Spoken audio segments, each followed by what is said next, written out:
Hey, what's up, Doc? Well, Bugs Bunny or Rob Bunny, whichever one.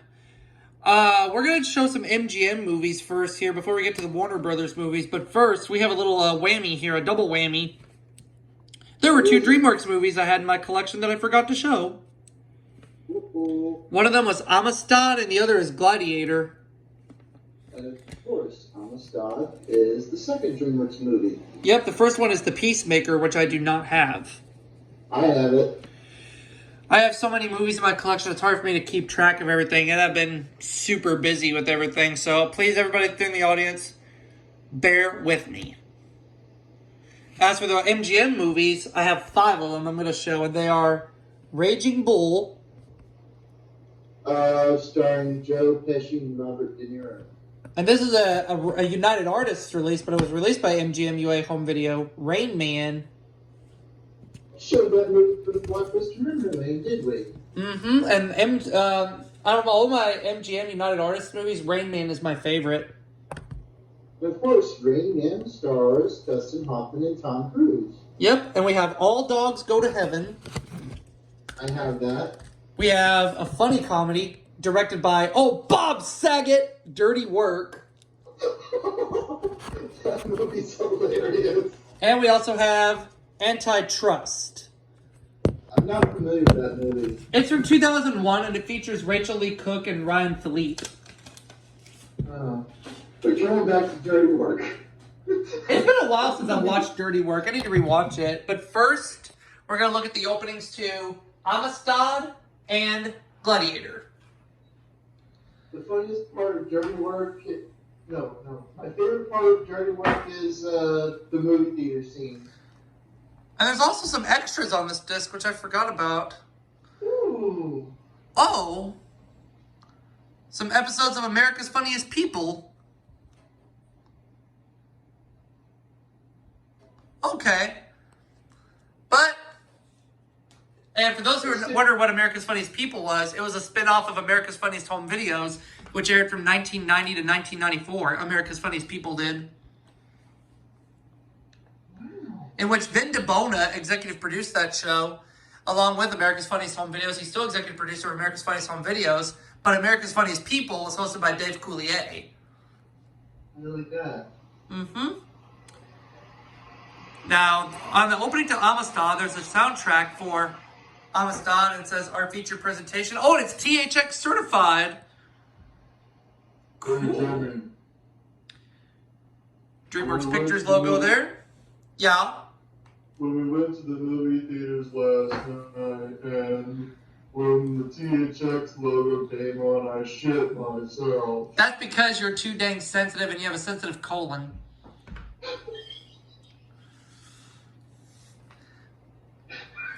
Now, as for the other DreamWorks opening I have neglected to show, well, not neglected, but forgotten to show, is Gladiator. So let's go ahead and look at the opening to this, in which we have a preview for The Road to El Dorado. And for those who don't know, Gladiator was co-made by DreamWorks and Universal. Same with Small Soldiers. And of course, Gladiator stars Russell Crowe. Yes, Russell Crowe is the star of Gladiator. And Russell Crowe is one of my all-time favorite actors. Mm-hmm. And Gladiator is a pretty good movie. I like it, but it's pretty violent. God bless Russell Crowe, and I hope he's doing well for himself, and I hope he gets his COVID-19 vaccine shots. Like I did back in March and April. Joseph and the King of Dreams. That's what this preview is. I've heard of this movie, but I've never seen it. I've heard of it. Heard of it, never seen it.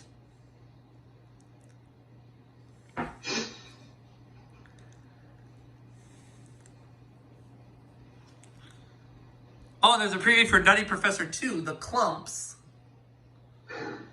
I saw that movie in theaters. Wait, so what now? I saw Nutty Professor 2, The Clumps in theaters. Wow, what was that like? It was funny. I never saw the first one in theaters, but the sequel I saw in theaters with some friends when I was 13. I like that. Mm-hmm. And we also have a preview on here for Looks like some Jurassic Park movies and a behind-the-scenes look at Jurassic Park 3. And of course, Jurassic Park. You didn't say the magic word. Well, fuck me, I don't know that's a Rob! You dropped the Batinitis bomb! It's my bomb now. Tell that to Batten. And we had a preview for the 25th anniversary edition of Jaws, and now we have a preview for Road Trip, Oh. in which Tom Green eats a mouse. Gross! And a preview for American Beauty. Swinging the baby, delivering the baby and swinging it by its umbilical cord, and Phil dressing a deer and running around wearing its bloody carcass? Is that the best that Tom Green can do? Let's just say that's the rock bottom he can do. Oh, and look at the DreamWorks and Universal logos. They're in sepia tone. I've said this before, and I'll say it again. If I was a woman, I would never fuck Tom Green. And now the whole world knows you just said that. And no, I'm not editing that out. When we reviewed Freddy Got Fingered for episode 5 for the Blockbuster Memory Lane, that's what I said. I know it's what you said, Rob, but in regards to me showing you that movie, hey, it wasn't my idea. It was yours. I wanted to see how bad it was. Well, you don't have anybody to blame but yourself. But it does count. Wait a minute. I'm the one who had the movie in my collection, so... Tell you what. This time around, let's just call it a draw. Why the fuck do you even have that movie in your collection? I'm trying to figure that out myself. Because I first was introduced to that movie when I was 14. What was I doing? Watching it with my sister on Christmas Eve 2001? As Butthead would say? I don't know. But oh well. That's okay. Let's go ahead and watch the openings to Raging Bull and Rain Man. If I ever had a copy of Freddy Got Fingered, I would throw it in the trash without hesitation. There you go. Those FBI warnings kind of look like the ones you'd see on CBS Fox tapes. Kind of, sort of. Magnetic Video Corporation. So it's not really an MGMU video title. Not really, but it is a United Artists film. Which the logo is bland. Yeah. Nothing special. Now, the tape of opening to Rain Man was actually a reprint. Because the United Artists logo is not shown. And there's no previews on here. The original tape had the logo at the beginning and some previews. Now, despite the fact you can't really hear any audio on the TV because of a faulty HDMI cable, everybody remembers this logo. I feel old as a motherfucker right now. You haven't even made it to 30 yet. What are you complaining about? I'm just saying. And there's an extra on here. What is it? It looks like... Oh, the revival of Press Your Luck. All right. And now we'll watch the opening to All Dogs Go to Heaven. That's a sad movie. It is. But it's not as sad as Rob Strickland Goes to Hell. Just kidding! How dare you? I'm just kidding, Rob. I only said that because we watched Freddy Got Fingered. Oh, wait. I watched that movie, too. Now I'm going to hell. Okay, Rob. Once again, we're going to call this one a draw. But no, still, there'd never be a movie called Rob Strickland Goes to Hell. I'd rather watch Tom Green Goes to Hell. Yeah, me too. Anyways, now let's look at the opening to All Dogs Go to Heaven, which has the MGMUA home video logo with the... Do you see how all those MGMUA home video logos are floating and they're changing different colors? I remember that from when I was a kid. Me too. That was cool. And then you have your MGMUA home video logo, along with an announcement from the late, great Don DeLuise. Rest in peace. And there's a preview on here, a sneak peek at Rock-a-Doodle.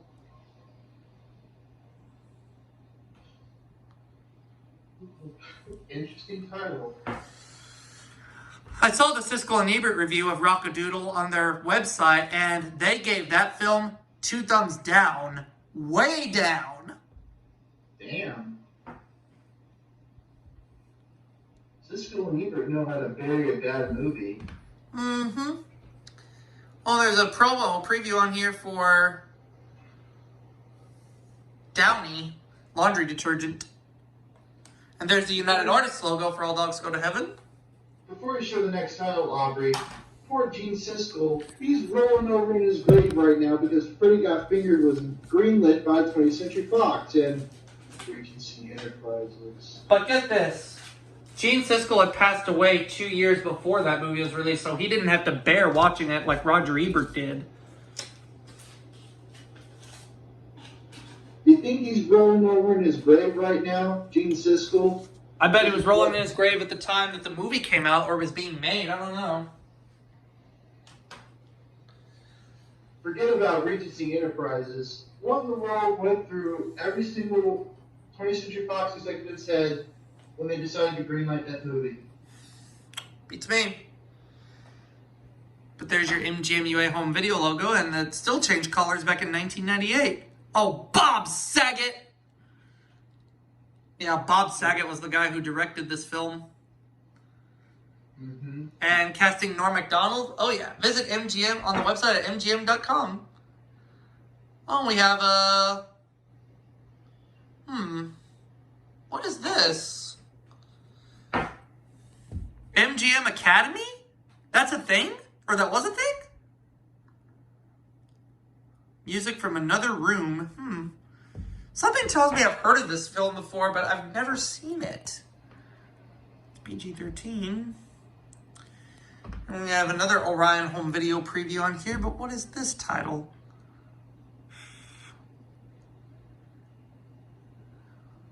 The Curse of Inferno. Another Orion home video preview, and what is this? The Curse of Aubrey Scott. You wish. Evidence of Blood. Never heard of that one. Oh, there's a preview for The Negotiator on here with Kevin Spacey and Samuel L. Jackson. I have that movie on VHS, and of course you have it too, but it's on a blank DVD. That I recorded off one of the movie channels, yeah. And we have a preview on here for... Almost Heroes. With the late Chris Farley. May he rest in peace. And we have an MGM preview on here. I wonder what this is. That looks like Disturbing Behavior. Heard of it, never seen it.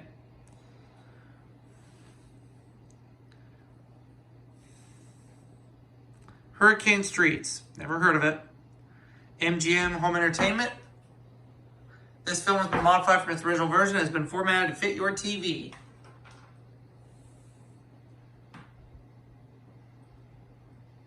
Now, I can say the worst MGM movie I've ever seen was, of course, Biodome.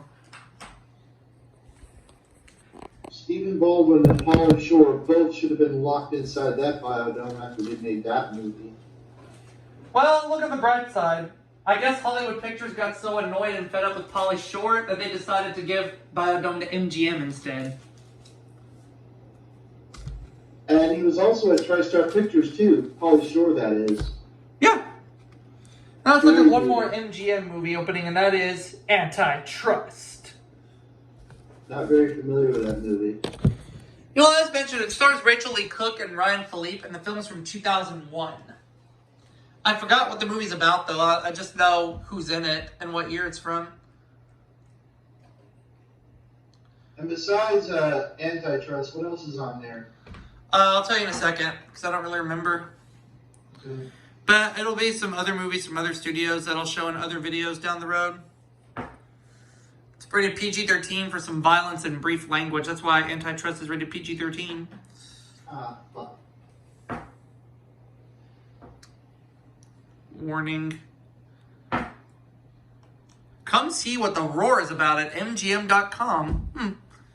Now available on video cassette. Studio Home Entertainment. Never heard of that. What movie is this? One woman's desire. One man's passion and another's obsession. Okay. Interesting. Ewan McGregor, Greta Sachi, Pete Postlethwaite, Richard E. Grant. The Serpent's Kiss. What is this movie?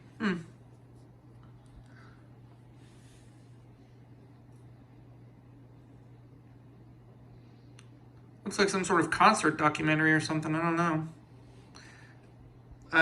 It's something to do with Jimi Hendrix. Format screen there. And here comes the MGM logo again. And it's in full screen almost this time with the MGM.com byline. Good. Hyde Park Entertainment. And that'll do it for my MGM movie collections. The next movie collection for sure will be the start of my Warner Brothers movie collection. See you then.